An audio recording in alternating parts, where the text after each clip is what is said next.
नमस्कार दोस्तों, थिएटर वालास के आज की रंग चौपाल में आप सभी श्रोताओं का मैं वर्षा हार्दिक स्वागत करती हूँ।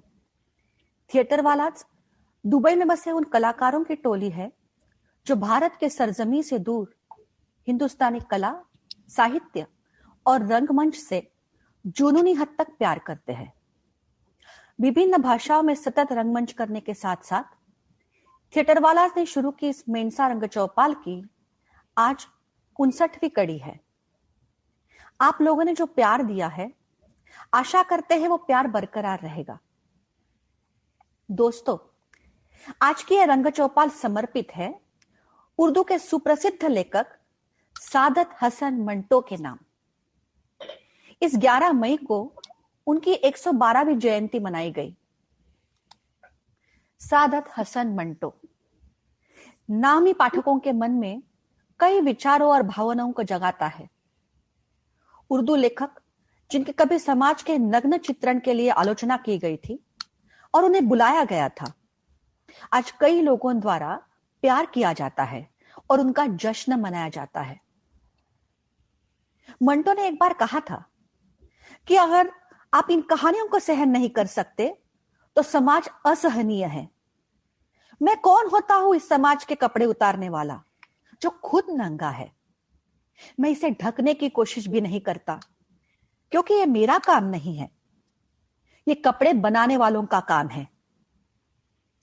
मंटो को आज व्यापक रूप से पढ़ा जाता है, उनके विचारों पर बहस होती है और उनकी कहानियां थिएटर जैसे विभिन्न माध्यमों से सुनाई जाती है। वही अपनी 42 साल 8 माह और 4 दिन की छोटी सी जिंदगी में उन्होंने वो रच दिया जो कालजयी हो गया। आज हम पढ़ने जा रहे हैं उनकी लिखी कथा 2 कौमें। यह कहानी धर्म और मोहब्बत दोनों बिंदुओं पर समान रूप से चर्चा करती है। मुख्तार और शारदा दोनों एक दूसरे को बहुत चाहते हैं, मगर जब शादी की बात आती है तो दोनों अपने अपने धर्म पर अड़ जाते हैं। ऐसे में उनकी मोहब्बत तो पीछे रह जाती है और धर्म उन दोनों पर हावी हो जाता है। दोनों अपने अपने रास्ते वापस चले जाते हैं। इस कहानी को प्रस्तुत कर रहे हैं हमारी मंडली के साथी प्रकाश सोनी, सोनी छाबरा और मनदीप वालिया।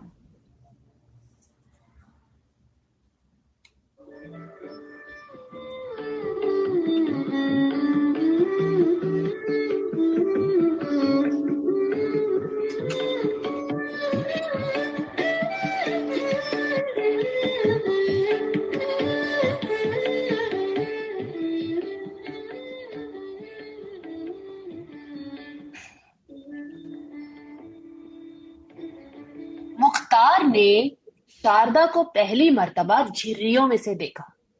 वो ऊपर कोठे पर कटा हुआ पतंग लेने गया तो उसे झिर्रियों में से झलक दिखाई दी। सामने वाले मकान की बालाई मंजिल की खिड़की खुली थी। एक लड़की डोंगा हाथ में लिए नहा रही थी। मुख्तार को बड़ा ताज्जुब हुआ। हाय, ये ये लड़की कहां से आ गई? सामने वाले मकान में तो कोई लड़की नहीं थी। जो थी वो ब्याही जा चुकी थी। सिर्फ एक रूप कौर थी और उसका पिलपिला खाविंद कालूमल था और उसके 3 लड़के थे और बस। मुख्तार ने पतंग उठाई और ठिठक के रह गया। लड़की बहुत खूबसूरत थी। उसके नंगे बदन पर सुनहरे रोए थे। उनमें फंसी हुई पानी की नन्ही नन्ही बूंदें चमक रही थी। उसका रंग हल्का सांवला था, सांवला भी नहीं, तांबे के रंग जैसा। पानी की नन्ही नन्ही बूंदें ऐसे ही लगती थी जैसे उसका बदन पिघल कर कतरे कतरे बनकर गिर रहा है।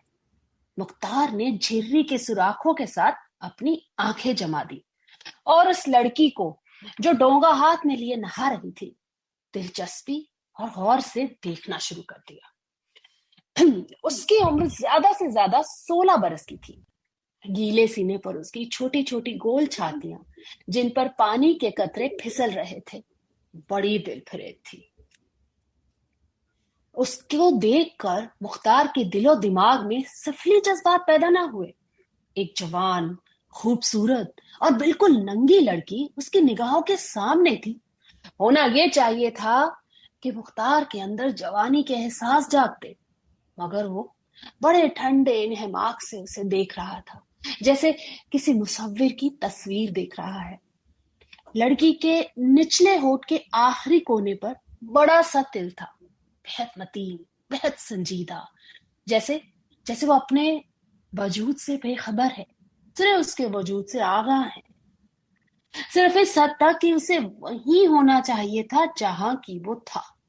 बाहों पर सुनहरे रोए पानी की बूंदों के साथ लिपटे हुए चमक रहे थे। उसके सर के बाल सुनहरी नहीं, भोंसले थे, जिन्होंने शायद सुनहरे होने से इनकार कर दिया था। जिस्म सुडौल और गदराया हुआ था, लेकिन उसको देखने से उत्तेजना पैदा नहीं होती थी। मुख्तार देर तक झिर्री के साथ आंखें जमाए रहा। लड़की ने बदन पर साबुन मला। मुख्तार तक उसकी खुशबू पहुंची। खिलौने, तांबे जैसे रंग वाले बदन पर सफेद सफेद झाग बड़े सुहाने मालूम होते थे। फिर जब ये झाग पानी के बहाव से फिसले तो मुख्तार ने महसूस किया जैसे उस लड़की ने अपना बुलबुलों का लिबास बड़े इत्मीनान से उतार कर एक तरफ रख दिया हो। गुस्ल से फारिग होकर लड़की ने तौलिए से अपना बदन पोंछा। बड़े सुकून और इत्मीनान से आहिस्ता आहिस्ता कपड़े पहने, खिड़की के डंडे पर दोनों हाथ रखे और सामने देखा। एकदम उसकी आंखें शर्माहट की झीलों में गर्क हो गई। उसने खिड़की बंद कर ली। मुख्तार बेख्तियार हंस पड़ा।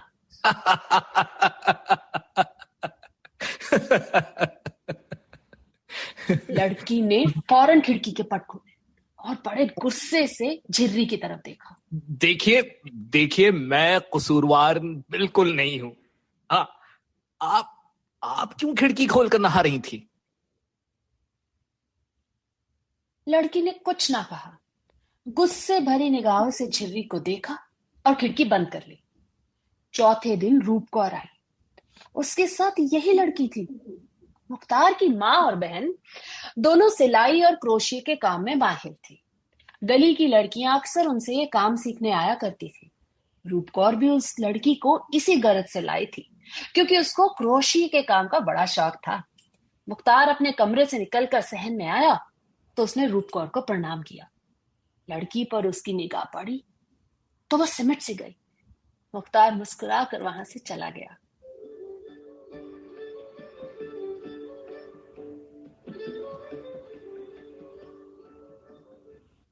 अब लड़की रोजाना आने लगी। मुख्तार को देखती तो सिमट जाती। आहिस्ता आहिस्ता उसका ये रद्दे अमल दूर हुआ और उसके दिमाग से ये ख्याल किसी कदर थोड़ा कम हुआ कि मुख्तार ने उसे नहाते देखा था। मुख्तार को मालूम हुआ कि उसका नाम शारदा है, रूप कौर के चचा की लड़की है, यतीम है। चिचो के मलिया में एक गरीब रिश्तेदार के साथ रहती थी। रूप कौर ने उसको अपने पास बुला लिया। एंट्रेंस पास है, बड़ी ज़हीन है, क्योंकि उसने क्रोशिये का मुश्किल से मुश्किल काम यूं चुटकियों में सीख लिया था। दिन गुजरते गए। इस दौरान में मुख्तार ने महसूस किया कि वो शारदा की मोहब्बत में गिरफ्तार हो गया है। ये सब कुछ धीरे धीरे हुआ। जब मुख्तार ने उसको पहली बार झिल्ली में से देखा था तो उस वक्त उसके सामने एक नजारा था, बड़ा दिलकश नजारा।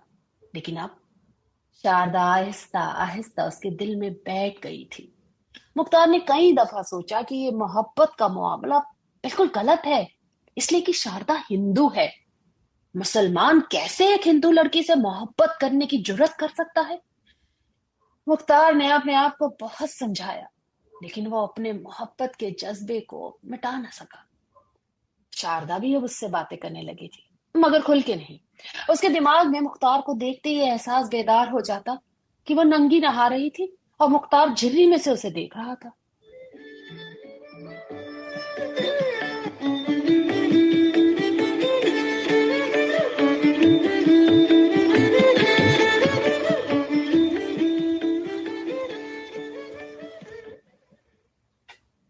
एक रोज घर में कोई नहीं था।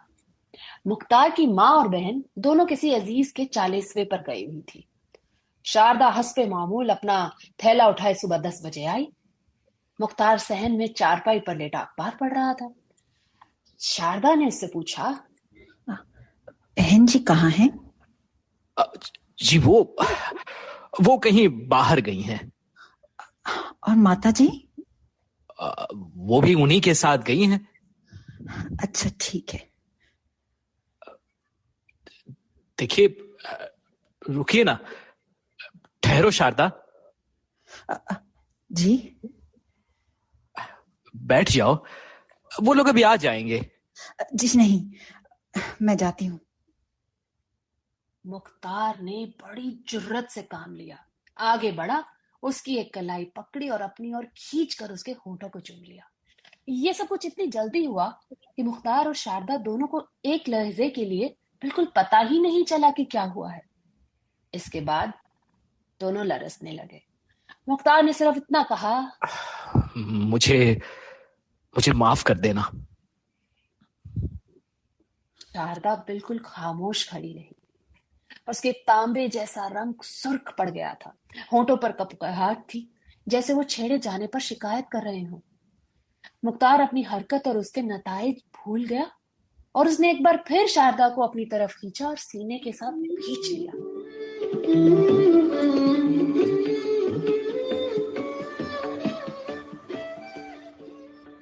शारदा ने भी इसका कोई विरोध नहीं किया। वो सिर्फ हैरत में खड़ी हुई थी। वो एक सवाल बन गई थी, एक ऐसा सवाल जो अपने आप से किया गया हो। वो शायद खुद से पूछ रही थी कि क्या हुआ है, ये क्या हो रहा है, क्या ऐसा होना चाहिए, क्या ऐसा किसी और से भी हुआ है। मुख्तार ने उसे चारपाई पर बिठा लिया और पूछा, तुम कुछ बोलती क्यों नहीं शारदा?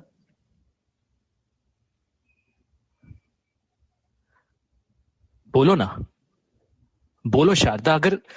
अगर तुम्हें मेरी ये हरकत बुरी लगी हो तो कह दो। खुदा की कसम मैं माफी मांग लूंगा। तुम्हारी तरफ आगे से निगाह उठाकर भी नहीं देखूंगा। मैंने कभी ऐसी जुर्रत न की होती, लेकिन जाने मुझे क्या हो गया। दरअसल मुझे तुमसे मोहब्बत है, सच।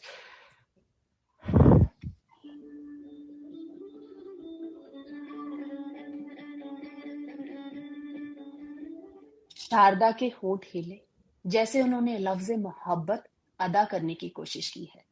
मुख्तार ने फिर बड़ी गर्मजोशी से कहना शुरू किया, मुझे मालूम नहीं तुम मोहब्बत का मतलब समझती हो या नहीं। मैं खुद इसके बारे में ज्यादा जानकारी नहीं रखता। मैं सिर्फ इतना जानता हूं कि मैं सिर्फ तुम्हें चाहता हूं। तुम्हारी सारी हस्ती को अपनी इस मुट्ठी में ले लेना चाहता हूं। अगर तुम चाहो तो मैं अपनी सारी जिंदगी तुम्हारे हवाले कर दूंगा। शारदा, शारदा, तुम कुछ बोलती क्यों नहीं हो? हाँ, मैंने उस रोज जब तुम्हें झिर्रियों में से देखा था ना, तो नहीं, मतलब तुम मुझे खुद दिखाई दी थी। वो एक ऐसा नजारा था, मैं ता कयामत नहीं भूल सकता। तुम शर्माती क्यों हो? मेरी निगाहों ने तुम्हारी खूबसूरती चुराई तो नहीं? मेरी आंखों में सिर्फ उस नजारे की तस्वीर है। तुम उसे जिंदा कर दो, मैं तुम्हारे पांव चूम लूंगा, सच। ये कहकर मुख्तार ने शारदा का एक पांव चूम लिया। वो कांप गई। चारपाई पर से एकदम उठकर उसने लर्जा आवाज में कहा, ये आप क्या कर रहे हैं? हमारे धर्म में ऐसा नहीं करते। अरे धर्म वर्म छोड़ो, प्रेम के धर्म में सब ठीक है। ये कहकर उसने फिर शारदा को चूमना चाहा, मगर वो तड़पकर एक तरफ हट गई और बड़े शर्मीले अंदाज में मुस्कुराती हुई भाग गई। मुख्तार ने चाहा कि वो उड़कर ममटी पर पहुंच जाए, वहां से नीचे सहन में कूदे और नाचना शुरू कर दे। मुख्तार की अम्मी और बहन आ गई तो शारदा फिर आई। मुख्तार को देखकर उसने फौरन निगाहें नीची कर ली। मुख्तार वहां से खिसक गया कि कहीं राज फाश ना हो जाए।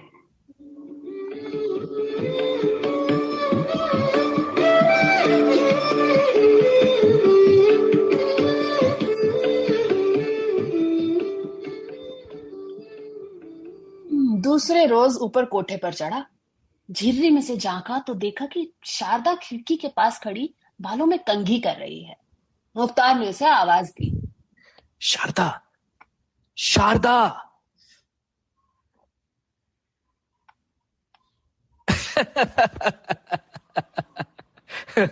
कितनी कितनी डरपोक हो तुम। हाँ, मैंने इतने हौले से आवाज दी और तुम्हारी कंघी छूट गई। अब लाके दीजिए नई कंघी मुझे, ये तो मोरी में जा गिरी है। अच्छा, अभी जाकर लाऊं? नहीं नहीं, मैं तो मजाक किया था। अरे तो मैंने भी तो मजाक किया था। तुम्हें छोड़कर मैं कंघी लेने जाता? कभी नहीं। अब मैं बाल कैसे बनाऊं? हाँ, अरे ये मेरी मेरी उंगलियां ले लो, लो। हाय हाय शारदा, जी चाहता है कि अपनी अपनी सारी उम्र इस हंसी की छांव में गुजार दूं। खुदा की कसम शारदा, शारदा खुदा की कसम, तुम जब हंसती हो ना, मेरा मेरा रोआ रोआ शादमा हो जाता है। तुम क्यों इतनी प्यारी हो? क्या क्या दुनिया में कोई और लड़की भी तुम जितनी प्यारी है? ये कमबख्त झिर्रियां, ये मिट्टी के जलील पर्दे, जी चाहता है इनको तोड़ फोड़ दूं। सच। आए, आए, ये हंसी कोई और ना देखे, कोई और ना सुने। शारदा, तुम्हें कसम है, सिर्फ मेरे सामने हंसना, और कभी हंसना हो तो सिर्फ मुझे बुला लिया करो। मैं इसके इर्द गिर्द अपने होठों की दीवारें खड़ी कर दूंगा। आप बातें बड़ी अच्छी करते हैं। सच? तो लाओ, मुझे अपना इनाम दो। हाँ, मोहब्बत की एक हल्की सी निगाह उन झिर्रियों से मेरी तरफ फेंक दो। मैं उसे अपनी पलकों से उठाकर अपनी आंखों में छुपा लूंगा। लेकिन तभी मुख्तार ने शारदा के पीछे एक साया सा देखा और फौरन झिर्री से हट गया। थोड़ी देर बाद वापस आया तो खिड़की खाली थी। शारदा जा चुकी थी।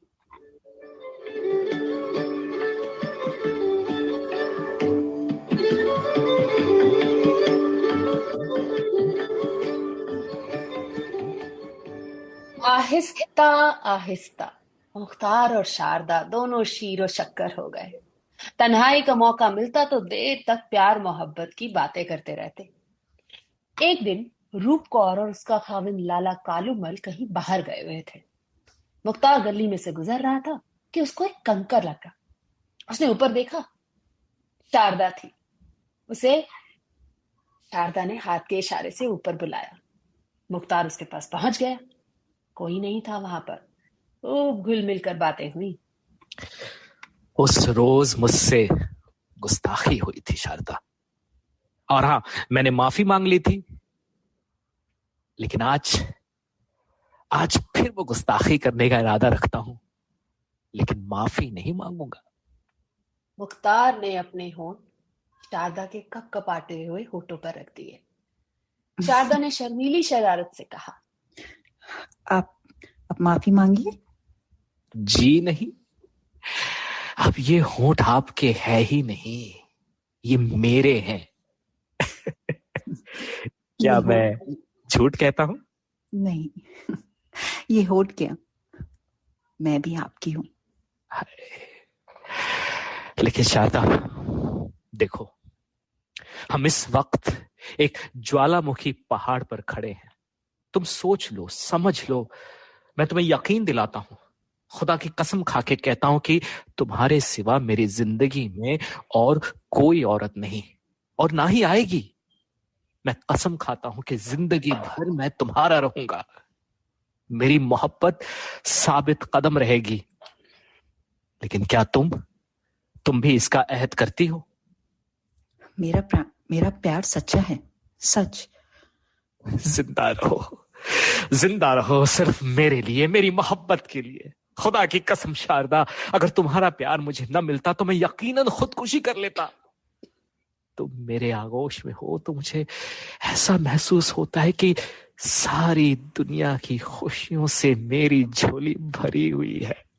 मैं शारदा, मैं बहुत खुश नसीब हूँ, सच बहुत खुश नसीब। आप बातें करना खूब जानते हैं, मुझसे अपने दिल की बात नहीं कही जाती। देर तक दोनों एक दूसरे में खोए रहे। जब मुख्तार वहां से चला गया तो उसकी रूह एक नई और सुहानी लज्जत से भरी थी। सारी रात वह सोचता रहा और दूसरे दिन कलकत्ते जाने का कारोबार था। 8 दिन के बाद वापस आया। शारदा हमेशा की तरह क्रोशिया का काम वक्त पर सीखने आई थी। उसकी निगाहों ने कई बातें की उससे। कहाँ गायब रहे इतने दिन?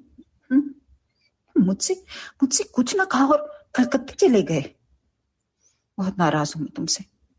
मोहब्बत के बड़े बड़े दावे करते थे, जो मैं नहीं बोलूंगी तुमसे। अब आप ऐसे मेरी तरफ क्या देखते हो? क्या कहना चाहते हो मुझसे? मुझे नहीं करनी बात तुमसे। मुख्तार बहुत कुछ कहना चाहता था मगर तन्हाई ही नहीं थी। वो काफी तवील गुफ्तगू उससे करना चाहता था। 2 दिन गुजर गए, मौका ना मिला। निगाहों ही निगाहों में गूंगी बातें होती रही। आखिर तीसरे रोज शारदा ने उसे बुलाया। मुख्तार बहुत खुश हुआ। रूप कौर और उसका खाविंद लाला कालूमल घर में नहीं थे। शारदा सीढ़ियों में ही मिल गई। मुख्तार वहीं उसको अपने सीने के साथ लगाना चाहता था, पर शारदा तड़प कर ऊपर चली गई। वह नाराज थी। मुख्तार ने उससे कहा, देखो देखो मेरी जान, आओ मेरे पास बैठो। मैं तुमसे बहुत जरूरी बात करना चाहता हूं। ऐसी बातें जिनका हमारी जिंदगी से बड़ा गहरा ताल्लुक है। तुम बात टालो नहीं, बताओ।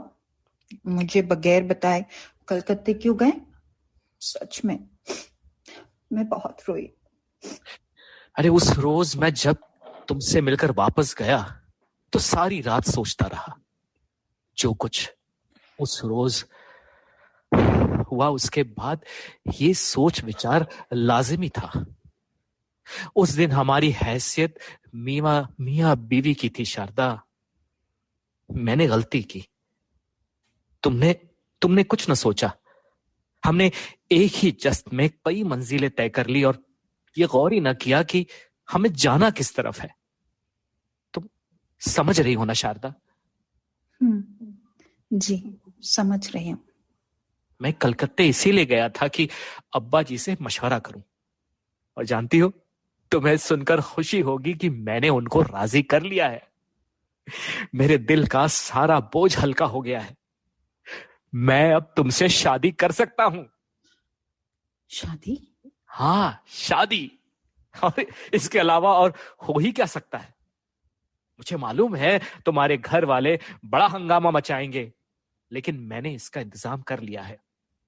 हम दोनों यहां से गायब हो जाएंगे, सीधे कलकत्ता चलेंगे। बाकी काम अब्बा जी के सुपुर्द है। जिस रोज वहां पहुंचेंगे उसी रोज मौलवी बुलाकर तुम्हें मुसलमान बना देंगे और शादी भी उसी वक्त हो जाएगी। तुम खामोश क्यों हो गई? बोलो, बताओ शारदा, क्या बात है? तुम हिंदू हो जाओ। मैं हिंदू हो जाऊं? अरे, अरे, अरे मैं हिंदू कैसे हो सकता हूं? मैं कैसे मुसलमान हो सकती हूँ? तो क्यों तुम क्यों मुसलमान नहीं हो सकती? नहीं, मेरा मतलब है कि देखो, तुम मुझसे मोहब्बत करती हो, हाँ? देखो, इसके अलावा इस्लाम सबसे अच्छा मजहब है।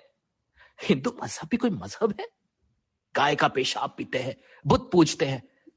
नहीं, मेरा मतलब है कि ठीक है, अपनी जगह ये मजहब भी ठीक है, मगर मगर इस्लाम का मुकाबला नहीं कर सकता। तुम मुसलमान हो जाओगी तो बस, मेरा मतलब है कि सब ठीक हो जाएगा। आप जाइए, वो लोग आने वाले हैं, जाइए। लेकिन लेकिन शारदा। नहीं, आप जाइए, जल्दी जाइए, वो आ जाएंगे।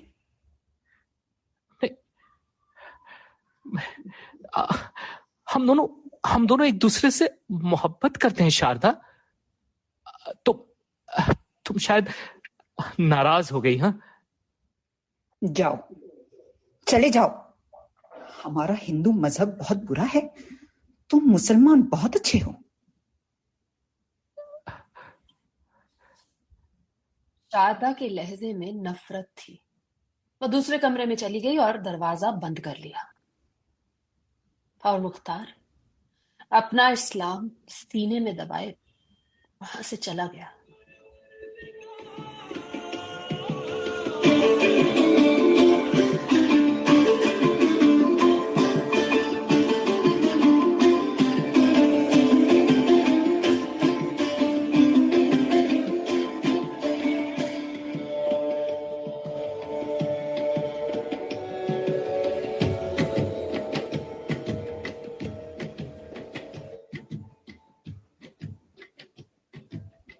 तो दोस्तों, ये थी सादत हसन मंटो की लिखी कहानी दो कौमें, जिसे प्रस्तुत किया प्रकाश सोनी, सोनी छाबरा और मनदीप वालिया ने।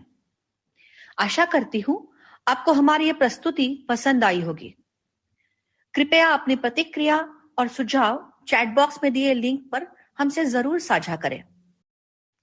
इस आशा के साथ कि आप हमारी अगली प्रस्तुति में शामिल होंगे, मैं वर्षा आप सबसे इजाजत चाहती हूँ। गुड नाइट, शबा खैर, शुभ रात्रि।